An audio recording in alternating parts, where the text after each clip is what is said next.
모든 복덕과 지혜의 근원신 석가모니 부처님께 머리 숙여 귀의하나이다. 네, 저번 시간까지는 비구니 스님들 출가에 대해서 말씀드렸고요. 불교의 평등 사상이 잘 드러난 출가의 허용이라고 생각합니다. 네, 여자분들도 성불할 수 있다. 그걸 꼭 잊지 마시고, 그리고 비구니 스님들 중에 아주 위대한 스님들이 계셨는데 그 위대한 비구니 스님들이 말씀하신 개송이 있습니다. 그런 것들은 부처님이 다음 단락인 부처님이 어떤 분이신가에 대해 다룰 때 그 장론이 개송이라고 있습니다. 장론은 비구의 그 오래된 큰 스님을 말씀하는 게 장로고, 장론이는 비구니 중에서 오래된 큰 스님을 장론이라고 합니다. 그분들이 한 개송이 테리가타라고 하는데 그것을 언급하면서 그분들의 어떤 감흥, 그리고 그분들이 지어낸 그 열반의 즐거움에 대해서 노래한 것이 있습니다. 그때 또 다뤄보겠습니다. 오늘은 부처님께서 이제 열반을 향해 가는 과정이십니다. 그래서 위대한 열반이라고 하는데 이것이 한문으로 번역돼서 대반열반이라고 합니다. 대라고 하는 것은 위대한이란 뜻이고, 반이란 것은 파리라고 하는데 그 최종적인 궁극의 그런 뜻입니다. 파리, 그리고 열반, 립바나라고 하는데 이런 것들이 합쳐서 이제 부처님께서 이제 몸뚱아리마저 벗어나는 것입니다. 흔히 말하는 무여열반이라 남는 것이 없는 열반을 향해 가는 과정이십니다. 이것이 죽음이라고 볼 수 있지만 죽음이라기보다는 위대한 열반이다. 왜냐하면 윤회를 더 이상 하지 않으시기 때문에 위대한 열반이라 할 수 있을 것입니다. 또한 이렇게 몸뚱아리가 죽음에 이르는 것을 보여주면서 저희 일반 사람들한테도 부처님과 우리가 다르지 않다라는 걸 또 보여주는 과정이라 볼 수도 있겠죠. 그래서 여러분들도 또 부처님처럼 될 수가 있습니다. 오늘 아침에 이렇게 어린 사마귀가 있는데 벌이 와서 딱 잡아서 가더라고요. 축생계에 있으면 그렇게 먹고 먹히는 야국강실 세계에 있습니다. 또한 포유류 태어난다고 해도 자기 의지가 없죠. 인간몸 받았을 때만이 수행하기가 참 좋습니다. 더군다나 이렇게 제가 설법하실 때 들으신 분들도 다들 부처님과 인연이 있어서 제가 말하는 거 듣지 않습니까? 그래서 지금 이 기회, 지금 이 순간, 이 자리에서부터 꼭 수행하셔서 부처님처럼 되시기 바랍니다. 어떤 분들께서는 부처님의 죽음이 저희가 기대했던 바가 아닐 수 있습니다. 하지만 누구나 몸을 받으면 죽을 수밖에 없습니다. 그걸 꼭 명심하시고 이 죽음에 대한 공포 꼭 극복하셔서 부처님처럼 위대한 분이 되시길 발언합니다. 자, 내용 보겠습니다. 같이 읽을게요. 이와 같이 나는 들었다. 어느 때 부처님은 외사리 근처의 벨루아 마을에 계셨다. 그때 부처님은 제자들에게 말씀하셨다. 외사리 근처 어디든지 친구나 아는 이들이나 친한 이들이 있는 곳에서 우기 안거를 보내도록 하여라. 나도 바로 여기 벨루아 마을에서 안거를 보내려고 한다. 그런데 이 우기 안거를 시작했을 때 부처님은 심한 병이 드셨다. 극심한 고통으로 사경을 헤맬 정도였다. 그러나 부처님은 괴로움에 빠지지 않고 마음 챙김과 선명한 알아차림으로 이겨내셨다. 부처님은 병에서 일한 지 얼마 되지 않았을 때 승원 뒤편의 그늘에 앉아 계셨다. 아난다 존자는 부처님께 이렇게 말씀드렸다. 저는 부처님이 마음을 참아내야만 했는지 어떻게 견디어내는지를 보았습니다. 저의 몸은 마치 약에 취한 것 같았고 방향 감각을 잃어버렸고 부처님이 아프셨기 때문에 가르침도 더 이상 선명하지 않았습니다.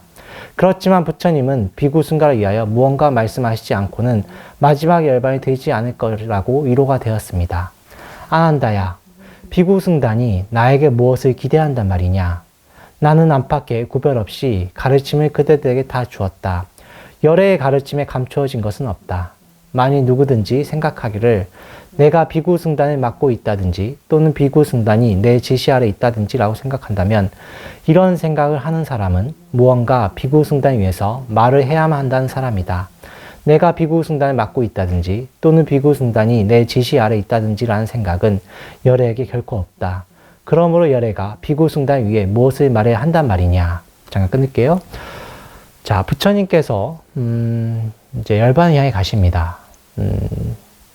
이 열반을 향해 가시기 전에 하셨던 법문이 있는데 그때 부처님께서 초반에 제가 지금까지 쭉 말씀하셨던 부처님의 그 교단이 이제 성립이 되고 또한 부처님의 제자분들이 출가하는 과정을 다 보셨죠. 근데 초기에 부처님께 출가하셨던 분들은 설레 비구라, 오라 비구여, 잘 왔다. 라는 말과 함께 바로 출가가 되셨습니다. 왜냐하면 부처님과 인연이 있었던 분들이고 또한 전생부터 선근이 있으셨기 때문에 그렇습니다. 하지만 그 뒤에는 그렇게 출가가 안 되죠. 그래서 개정해를 강조하셨던 것입니다. 그래서 여러분들 계율을 꼭 지키셔야 되는데 부처님은 개정해가 두루 갖추신 분이죠. 근데 그런 분께서 이렇게 굉장히 심한 병에 드셨습니다. 이때 어떤 병이냐고 하냐면 몸에 있는 모든 균형이 깨졌다. 그래서 흔히 말하는 사대가 깨졌다라고 할 정도로 혼란스러웠다고 하십니다. 이때 부처님께서는 내가 지금 이것을 알아차리고 마음을 챙겨서 이겨내야지 하면서 이겨내셨던 것입니다. 저희와는 좀 다르죠. 저희는 고통에 압도당하지만 부처님께서는 고통에 압도당하지 않습니다. 흔히 말하는 큰 스님들도 저희 노스님이신 청자와자 큰 스님께서도 이렇게 죽음에 이르렀을 적에도 그 고통을 이렇게 수행력으로 극복을 하셨죠. 역대 모든 고승들이 그렇습니다. 근데 부처님은 더욱더 그 몸에 대해서 자유롭기 때문에 그것을 알아차리시는 것이죠. 그래서 그걸 이겨내셨다. 근데 이렇게 아파서 좀 그 고통스러워 하시는 모습을 보니까 누가 제일 걱정하십니까? 아난다 존자님이 제일 걱정하시죠. 그래서 아난다 존자님이 그 정신이 없어요. 막 부처님이 돌아가실 것 같으니까 자기가 의지하는 바가 돌아가시려고 하시니까 정신이 없죠. 그래서 약에 취한 것 같고 방향 감각이 잃었다고 하시는 것입니다. 그런데 그럼에도 불구하고 부처님 기대하는 바가 있죠. 그래서 아난다 존자님이 뭔가 말씀하시겠지? 부처님이 말씀하시 돌아가실 것이다. 아직 때가 아니다. 하고 실제로 이 열반에 들지 않으시니까 아난다 존자님이 확인하는 말씀이시죠. 그래서 위로가 될 것이다. 왜냐하면 부처님이 뭔가 말씀하시지 않으셨기 때문에 아직 열반이 되지 않을 것이다 라고 하시는 것입니다. 근데 부처님께서 그거에 대해서 경책하시는 것입니다. 비구승단이 나에게 무엇을 기대한단 말이더냐. 사실 부처님께서 이미 49년 동안 또는 45년 동안 말씀하신 바가 다 말씀하셨습니다. 모든 것을 말씀하셨는데 무엇을 나한테 기대한단 말이더냐. 그래서 아마 부처님이나 큰 스님 설법을 들으신 분들은 아시겠지만 부처님이 그러셨죠. 나는 길을 안내하는 사람일 뿐이지 수행하는 것은 여러분들 몫입니다. 내가 목적지를 안내하고 그 목적지까지 걸어가는 건 여러분들 자신입니다. 안 가고 안 가고는 여러분들 선택의 몫입니다. 내가 할 수 있는 것은 아닙니다. 라고 하셨었죠. 마찬가지입니다. 내가 비구승단에 대해서 모든 경우에 대해서 내가 다 말을 했다. 도덕적으로 문제 있으니까 계율을 제정하는 것이고 또한 수행적으로 돕기 위해서 법을 대해서 설법하셨던 것이지요. 이렇게 내가 다 말을 했는데 무엇을 나한테 기대한단 말이냐. 안팎도 없다. 왜냐하면 부처님의 설법을 보면 브라만이라고 해서 설법을 거절하신 적이 없으세요. 부처님은 누구나 찾아오면 설법을 하십니다. 또한 여자라고 해서 남자라고 해서 계급이라고 해서 다 다르다고 해서 설법을 끊으신 적이 없습니다. 그래서 안팎이 없다. 그리고 구별 없이 차별 없이 가르치면 그들이 다 주었고 그리고 감추어진 것이 없다. 예전에 인도에서는 첫 번째 브라만들 같은 경우는 첫 번째로 자기 자식들한테만 그리고 자기 제자들한테만 비밀스럽게 전승했습니다. 왜냐하면 민중을 지배하려고 그랬던 것입니다. 지금도 정치적으로는 비밀이 많죠. 왜냐하면 여러 가지 이유가 있을 것입니다만 민중을 지배하는 목적이 가장 큰 것입니다. 그래서 예전에 세종대왕 때도 한글이 창제되려고 할 때 그 사대부족에서는 반대했던 이유 중에 하나가 어떻게 무지렁이 같은 농민들이 이 성인의 말씀을 알아들을 수 있겠습니까? 그분들은 그런 싹조차 없다고 하니까 세종대왕께서 열받아서 그 말했던 신화를 귀양 보낸 적도 있습니다. 브라만이라 해서 다르지 않을 것입니다. 그 신화뿐만 아니라 그 민중의 양반들도 똑같을 것이고 그 상류층에 있던 사람들 중에 지식을 공개한다는 것, 지식을 공유한다는 것, 이거에 대해서는 다들 반감이 있을 것입니다. 그리고 두 번째로 그 당시 인도 브라만 교회에서는 죽을 때 또 비전을 전하는 경우가 있었습니다. 근데 부처님 두 가지 다 아니다. 나는 너네 다 말했다. 입적한다고 해서 내가 주먹을 쥔 것과 같은 것은 없다라고 하셨던 것입니다. 그래서 열애의 가르침에 감추어진 것이 없다고 하는 것은 원문을 보면 열애의 주먹은 없다라고 나옵니다. 즉 손에 쥐고 안 알려준 것이 없다. 다 공개했다. 그리고 또한 두 번, 이제, 그리고 내가 비구승단을 이끌고 있다. 그래서 부처님께서는, 뭔가 승단의 우두머리를 정해놓고 어떤 그 위계 질서를 성립하신 적은 없습니다. 다만 존중해라. 구참. 이게 오래전에 출가하신 노장 비구 스님들을, 젊은 비구 스님들은 갓 출가하신, 여기서 젊은이란 것은 범납 기준입니다. 갓 출가한 스님들은 노장 비구 스님들 꼭 존중해야 된다라고 하셨던 것입니다. 다만 그럼에도 불구하고 어떤 우두머리가 있고 그런 것은 없습니다. 그래서 비구 승단을 맡고 있다든지 미구 승단의 지시 아래 있다 이런 건 없습니다. 그래서 이런 분들에 대해서 부처님이 말씀하신 것이죠. 그런 것은 절대 없다. 열애가 비구 승단을 책임지고 나는 여러분들을 지배한다던가 그런 것이 없다. 그래서 부처님이 초반에 출가하실 때 보면은 버시어라는 말을 많이 쓰십니다. 또는 이름을 호칭하시죠. 본명이나 이름을 호칭하시는데 그런 것들이 다 어떤 평등의 입장에서 나오는 것입니다. 저희 예전에 그 청자화자 큰 스님께서도 굉장히 여여하셨던 분입니다. 꼭 그 아무리 신참 비구한테도 말을 놓으신 적이 없으시고 또한 그 꼭 본명을 호칭하시고 자네 존댓말을 꼭 하셨다고 하십니다. 사람 호칭할 때 자네라고 하셨었다고도 하죠. 이런 것들이 다 수행력에서 나온 것입니다. 근데 이런 분께서 어떻게 승단을 이끌 수 있겠습니까? 그게 바로 이 말에 나타난 것입니다. 내가 지시하고 그런 건 없다. 다 평등의 입장에서 말하는 것이다.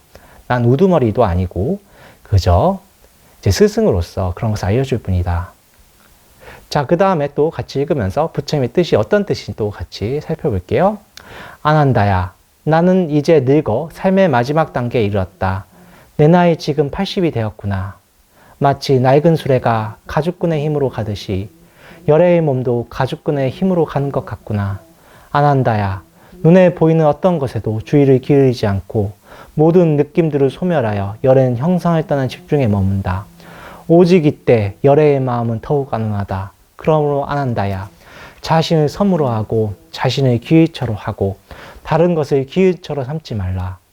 가르침을 섬으로 하고 가르침을 기의처로 하고 다른 것을 기의처로 삼지 말라. 아난다야, 누구든지 지금이나 내가 열반에 든 후 자신을 섬으로 하고 자신을 기의처로 삼고 다른 것을 기의처로 삼지 말고 가르침을 섬으로 하고 가르침을 기의처로 하고 다른 것을 기의처로 하지 않는 수행자는 열심히 정진한 최상의 수행자가 될 것이다. 네, 여러분들께서 이렇게 읽어가는 과정이 아주 많이 들어보셨을 문구입니다. 먼저 첫 번째로는 내 몸은 마치 낡은 수레를 가죽끈으로 묶은 것과 같다. 네, 여러분들 수레 보신 분들이나 아니면 오래된 리어카라고 하죠. 손수레 같은 거 보신 분들은 아시겠지만 이게 오래되면 어떤 구멍도 나고 막 바퀴 떨어지고 그러죠. 근데 예전에는 지금처럼 뭐 철기 같은 게 왕성하지 않았기 때문에 나무로 수레 만들죠. 나무가 오래되면 어떠세요? 삐그덕삐그덕대고 이제 구멍이 나고 그러죠. 그것을 가죽끈으로 묶어서 이제 겨우겨우 지탱하는 것입니다. 이것도 마찬가지예요. 현재 부처님의 몸도 이제 나이가 80이면은 걸어 다니기도 힘들죠. 80이라는 건 굉장히 나이가 많습니다. 여러분들 80 돼보신 제가 이것을 들으신 분들 중에 80에 가까운 분도 계시고 그러실 텐데 80이라는 나이는 굉장히 나이가 많죠. 또한 그 당시는 아주 고대죠. 그리고 부처님은 계속 걸어 다니셨습니다. 몸에 이제 문제가 생길 나이입니다. 근데 이때 부처님은 이제 복덕이 구족하셨기 때문에 이 80이 되셨는데도 설법하러 다니신 것입니다. 자, 그런데 이때 언제 이제 몸을 바꿀지도 모르는데 그것을 무엇을 그것에 기대를 하느냐 이런 말씀하신 것이지요. 자, 아난다한테도 그런 것입니다. 눈에 보이는 어떤 것에 주의를 기울이지 말고 그 소위 말하는 색법, 색계에 너무 집착하지 마라. 그리고 느낌 소멸한다는 것이 뭐냐면 상수 멸정을 말하는 것입니다. 좋다 싫다 떠나라. 그것에 머문다. 왜냐면 부처님은 언제나 멸진정, 금강삼에 머무시죠. 그래서 머문다. 그러므로 이때 여러분들이 어떤 의지할 바가 무엇인가에 대해 말하는 것입니다. 첫 번째는 자신입니다. 여기서 나라고 하는 것은 여러분들이 말하는 어떤 영원한 아뜸만을 말하는 게 아니죠. 지금 이 순간, 이 현재의 내 몸뚱아리 가지고 있는 나입니다. 이것은 조건 지어진 것은 변함이 없지만 나를 의지하라는 뜻은 어떤 절대자한테 의지하지 말고 먼저 나 자신을 믿으라는 것입니다. 이것이 후기 밀교의 티벳 밀교에서 뭐라고 하냐면 비슷한 말이 있는데 바로 금강 자긍심이라고 합니다. 와즈라 프라이드라는 말이 있는데 바로 나를 먼저 믿어야 됩니다. 이것은 시초는 뭐냐, 이게 후기 대승에서는 또 뭐라고 하냐면 열애장 사상으로 대변돼서 내가 곧 부처다라고 하죠. 그래서 먼저 자기 자신을 믿어야 됩니다. 그 뜻이 바로 섬으로 삼아라는 뜻이에요. 이것이 한문으로 번역되면서 자등명이 된 것입니다. 아마 그 예전 역경승들께서 섬이라고 번역을 하면은 우리가 직관적 와닿지가 않죠. 번역을 할 때는 특히 종교의 번역은 직관적이어야 됩니다. 의역이라고 하는데 의역을 해야 되는 것인데 바로 의역으로서 자등명이 된 것입니다. 나 자신을 등불로 삼아라. 이 어둠 속 무명으로 휩싸인 이 어둠에서 먼저 나 자신을 등불로 삼고 가라. 이런 뜻을 번역하셨고요. 다만 이 인도에서는 홍수가 많고 또한 바다로 다녔던 상인 계층이 많았기 때문에 섬으로 비유를 한 것입니다. 여러분들께서 익히 아시겠지만 고통을 고해라고 하죠. 고통의 바다에서 부처님의 가르침 섬과 같다. 이런 뜻으로 쓰인 것이죠. 그래서 먼저 나 자신을 고해 속에 섬으로 삼아라. 그 다음에 가르침을 섬으로 삼아라. 법이라고 하죠. 부처님의 가르침을 섬으로 삼아라. 이것을 우리 법등명이라고 합니다. 그래서 먼저 자기 자신을 귀유처. 귀유처라는 뜻이 뭡니까? 피난한다 뜻이죠. 피난처. 이 고통의 윤회한 속에서 먼저 나 자신을 믿고 그 다음에 법, 부처님의 가르침을 믿어서 해탈할 수가 있다라고 하는 것입니다. 그래서 내가 누구든지 지금이나 누구나 내가 열반에 들고 나서는 자신과 법을 귀유처 삼아라. 다른 것을 귀유처 삼지 마라. 그렇게 하면 어떻게 된다고요? 이렇게 열심히 정진한 수행자는 최상의 비구가 된다고 말씀하셨는데 최상의 수행자가 될 것이다. 참 어려운 문제입니다, 여러분들. 부처님이 가시고 나서는 부처님이 말씀하신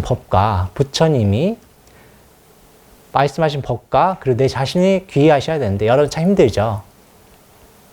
뭔가 잘 안 되는 것 같으면 퇴구심을 내고 있습니다. 그렇죠? 중생심이라고 하는데 그걸 쉽게 냅니다. 중생심이 없으면 또 교만심을 내가지고 또 부처님 말씀 또 안 듣죠. 그래서 먼저 여러분들께서는 꼭 부처님 경전을 공부해 보셔야 됩니다.